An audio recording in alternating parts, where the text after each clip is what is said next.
Elles n'ont besoin de personne.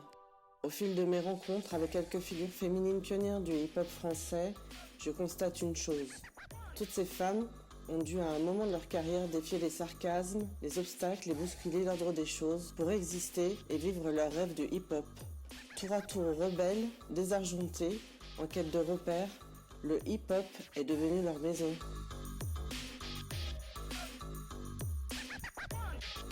Pionnière et mécène, Agnès B offre un espace d'expression aux graffeurs et à l'art au sens large qu'elle aime donner à voir. Cette passionnée de graffiti accompagne le hip-hop et le street art depuis toujours.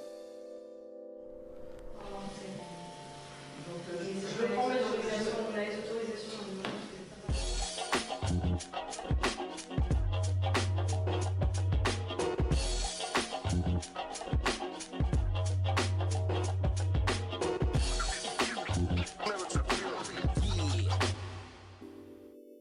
J'ai été élevée à Versailles et j'habite pas loin de Marly.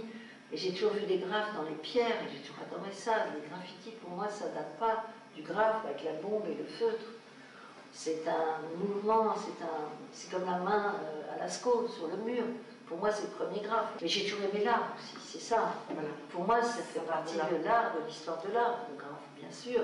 J'ai très vite connu plein d'artistes de rue comme ça. Il ne faut pas oublier que Basquiat et Keith Haring, ils ont commencé dans la rue. J'adore regarder, j'adore voir, j'adore découvrir, donc ça fait partie de ma vie.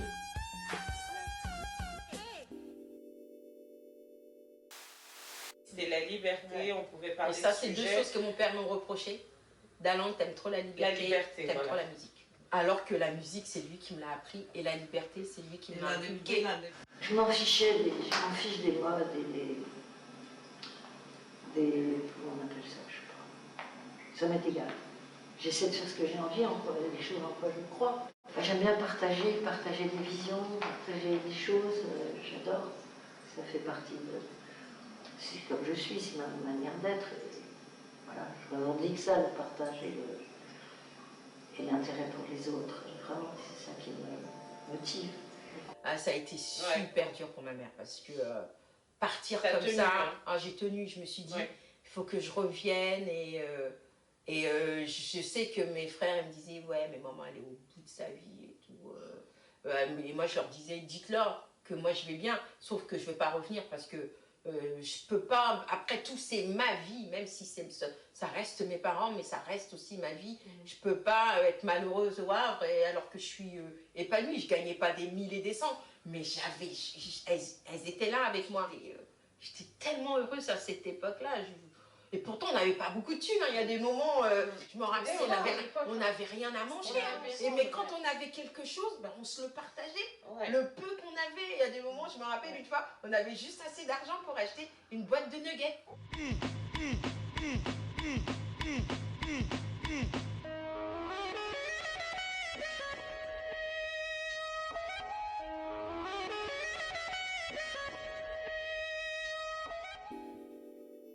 Il faut savoir que Yours, je l'ai complètement autofinancé. À l'époque, j'étais dans la rue, où j'étais en foyer. Aucun de nous n'a jamais touché 1 centime avec Yours. Mais par contre, moi, tout l'argent que je pouvais avoir, je l'ajoutais dans la caisse de Yours pour qu'on évolue.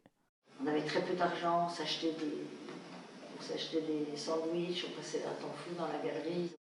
On a toujours fonctionné sans pub. On a toujours refusé d'être acheté en fait. Parce que tu sais que si une maison de disques paye ta couverture, forcément, elle va te donner, bon à l'époque c'était quoi, 25 000 francs. Donc ça te payait le magazine, mais tu étais obligé de faire l'interview de l'artiste que tu avais mis en couverture. Franchement, on n'avait pas trop d'argent. C'est pour ça que à l'époque, l'argent, ça... Je dis pas que ça nous intéressait pas, mais c'était pas par rapport à maintenant, c'était pas pareil. C'était tellement fort. On pensait tellement pas à l'argent et c'est vrai qu'après on a eu des contacts avec des maisons de disques qui ne voulaient pas prendre tout le groupe ensemble, nous formaliser. Le fait qu'à l'époque, les Ladies Night disaient « Ah oui, mais non, mais si vous voulez enlever un ou deux membres du groupe, déjà, vous enlevez une partie de la colonne vertébrale du groupe. Après, si vous voulez qu'on change les textes, mais du coup, c'est plus nous. » J'avais envie d'être un peu rebelle. J'allais au Trocadéro pour me changer les idées. Et là, j'ai commencé à voir des mecs qui breakaient, qui faisaient du roller. Je me suis dit, waouh, des noirs. Parce que moi, il n'y avait pas beaucoup de noirs autour de moi. Donc, je me suis dit, on se ressemble, je vais essayer de me greffer au truc. Tous les dimanches après-midi, j'allais au Bataclan. Mais, sauf que j'avais pas le droit de sortir. Je faisais le mur. Je commençais à vouloir sortir, mais ma mère, elle voulait pas. Sauf que ma tante habitait à Belleville, à côté du Bataclan. Donc, tous les week-ends, je disais à ma mère, je vais dormir chez ma tante qui habite à Belleville, juste à côté. Oui, je faisais même en semaine le mur des fois pour sortir. Je me suis trouvé des sœurs. Ouais, tout ce que j'avais pas venant d'une famille très froide, sévère. Pour le coup, c'est devenu ma première famille. Comme il n'y avait pas de groupe de filles. Les filles étaient là juste en observatrice, où elles accompagnaient leur mec ou leur frère, et elles tenaient les manteaux. Je me suis dit, ah mais quand même, ces nanas-là, c'est pas des porte-manteaux, elles, quoi. Elles ouvrent leur bouche, elles ont des bandes. Vous voyez, avec plein d'autres petites nanas, je me disais, elles se laissent pas faire, non. Moi, j'ai envie d'être comme ça. Ma mère, elle pensait toujours que j'étais très gentille, très sage, mais qu'elle sentait un truc rebelle chez moi. Je sais que quand je disais à ma mère que je chantais, bon, enfin, voilà. Pour elle, si on ne chante pas à l'église, on ne sait pas chanter en réalité. Le fait d'avoir intégré le groupe des Ladies, c'était pour moi une façon de fuir le cocon familial qui était trop strict et trop sévère, qui ne me convenait pas et qui ne me laissait pas justement la possibilité de m'exprimer. Je voyais très peu ma mère, et quand je la voyais, ça se passait mal. Déjà, le rap pour elle, ça a longtemps été de la merde. Voilà, c'était trop rebelle. En plus, moi, dans tous les morceaux que j'ai faits, ça a toujours été hardcore. Enfin, ce qu'on appelle du rap hardcore ou militant, on va dire. Donc d'ailleurs, ça plaisait pas forcément, même à l'époque. C'est pour ça qu'après, j'en suis venue à écrire sans qu'on me voie, en fait. Flyover, c'est exactement un peu ma façon d'être.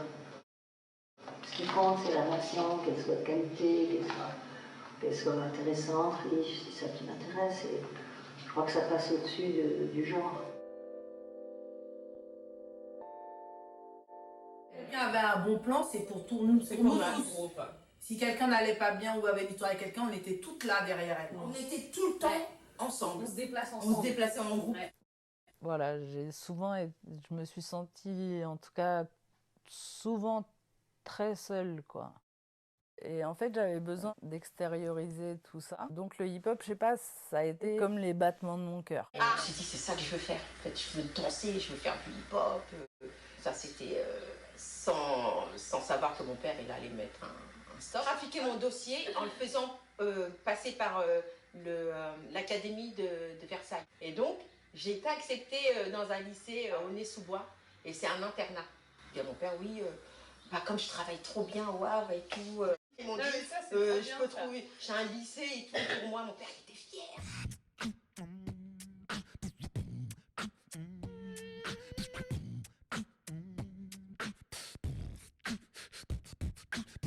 Ta maman n'a jamais su que... Elle n'aurait jamais accepté. Déjà, juste faire du sport, c'était, elle ne voulait pas. Donc là, j'avais compris que si je voulais continuer là-dedans, moi, ça y est, j'accrochais, je ne voulais plus lâcher de toute manière. J'ai passé mon temps à lui mentir. Donc le dimanche après-midi, pour aller au Bataclan, en disant, on va à la bibliothèque. Dimanche après-midi. Je ne sais pas si tu vois le lien, c'est fermé la bibliothèque. Mais tant que ça restait dans les études, on dit, ah, ouais, elle disait rien. Dès que j'ai vu ça, j'ai voulu comprendre ce que c'était, d'où que ça venait, mais c'est quoi ça? Le hip-hop, j'ai commencé à danser avec mon grand frère. Quand Sydney est venu sur Le Havre, parce qu'il faisait la tournée des villes, en faisant des concours de danse. Participer au concours, je voulais le faire avec mon frère, mais il m'a dit non, on danse pas avec une fille. Je me suis dit, c'est pas grave, je vais quand même m'inscrire au concours. Et il s'avère que j'ai gagné le concours. Coup de chance. Jamais une fille aurait pu rentrer dans Actual Force. J'ai beaucoup été avec eux, je les ai beaucoup côtoyés. À aucun moment, je me suis dit je pourrais rentrer dans ce groupe-là. C'était pas du tout un but. J'y pensais même pas, puisque c'était un groupe de b-boy. Ma route était tracée pour aller au sol.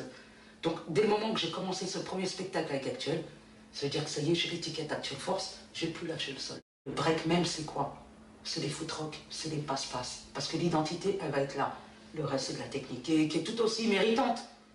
Mais tu as moins besoin de recherche personnelle, à mon avis. Les foot rock, c'est là que tu mets ton identité. C'est le temps du jazz rock, ils ont commencé à faire le jazz rock avec des petits groupes qui se formaient. Et un jour, on est parti à une fête et il y avait Africa Bambaataa qui était là, avec des filles qui faisaient du double dutch. Je les ai vues, je suis restée comme ça, j'ai dit c'est ce sport que je veux faire. Je savais que c'était Africa Bambaataa, mais moi c'est le sport qui m'intéressait. Et on a du coup commencé comme ça toute seule. Si pour certaines le hip-hop est un prétexte à l'émancipation, pour Bilov la rappeuse et Karima Kelifi la briqueuse, il est aussi un moyen d'exister, d'élever les consciences et de s'élever soi-même.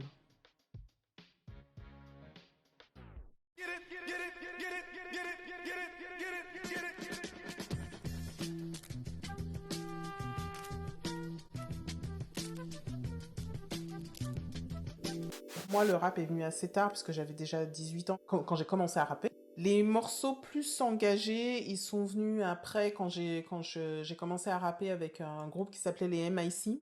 On est parti dans une optique beaucoup plus radicale. C'est vraiment prétentieux de dire ça, mais j'avais vraiment envie d'éduquer les gens, quoi. Nous, on a grandi avec le racisme, mais le racisme tranquille, quoi. En fait, le racisme, limite, j'ai envie de te dire, normal. Mais déjà, on commence déjà à nous détourner. On n'était qu'une bande de Noirs et d'Arabes.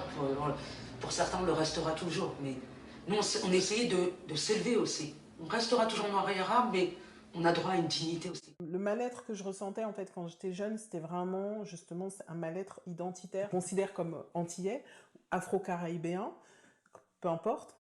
En même temps français, né en France. Mais moi, je suis née en France quand même. Donc, quand j'étais à l'école, j'étais dans une culture française. Quand j'étais chez moi, j'étais dans une culture algérienne, mais la culture française était toujours là avec la télé.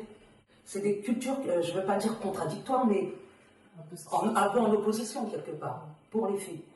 Donc, pas facile de se faire sa place. Double travail, quoi. Et je vais être au collège, et une de mes copines me dit ouais, en fait, toi, Sandrine, t'es pas mal pour une noire. Pour la plupart des gens, être noire, c'est être moche. Et que moi, ça va, je m'en sortais, j'étais pas trop mal. Ça m'a fait un électrochoc. On venait de la marche des beurs. Ouais. Enfin, la marche de l'égalité à la base, qui s'appelait. Ça veut dire qu'elle était faite pour rassembler toutes les minorités. Elle a été détournée en marche des beurs. Ça faisait peut-être plus fun, je sais pas, mais ça a été contre ce mouvement-là, parce que, mine de rien, c'était déjà un mouvement qui se mettait en place. Un mouvement de revendication identitaire. Besoin de se reconnaître et d'exister. On n'en avait pas. On n'avait pas le droit d'exister. On sortait des ratonnades, quand même. On nous appelait des bougnoules. On vient de loin, quelque part. Mais on cherchait une fierté d'être. Moi, personnellement, je l'ai eu dans cette culture. Voilà, c'est toute cette... C'est vraiment cette difficulté à savoir d'où on vient, où on va, enfin, voilà, quelle est notre place.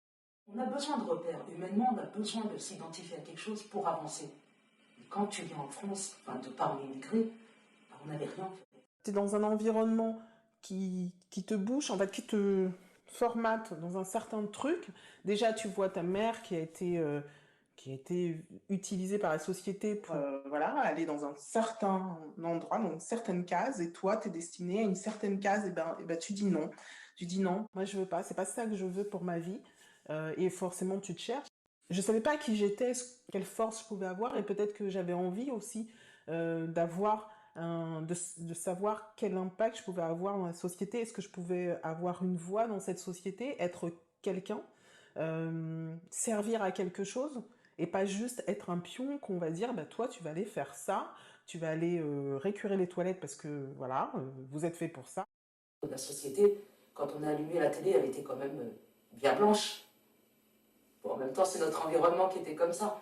Mais on n'avait aucun moyen de se reconnaître et de revendiquer ce qu'on était. Parce que bien sûr, on est français, le fait d'être né en France, mais nos parents sont algériens. Chez nous, on a une culture Enfin, chez moi, j'avais une culture algérienne. Comment trouver le mix? Ben, c'est la culture hip-hop qui a trouvé le lien. Ouais. Et vraiment arriver à être fier de ce qu'on est. Ouais, et s'élever, quoi.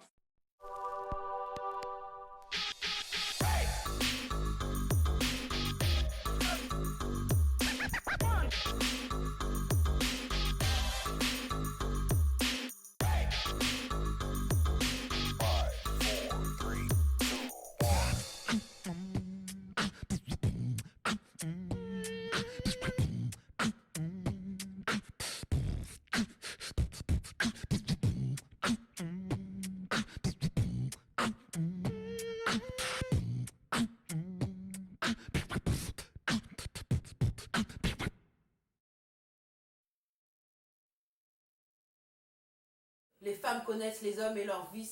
Faites place aux femmes des années 90. Voilà.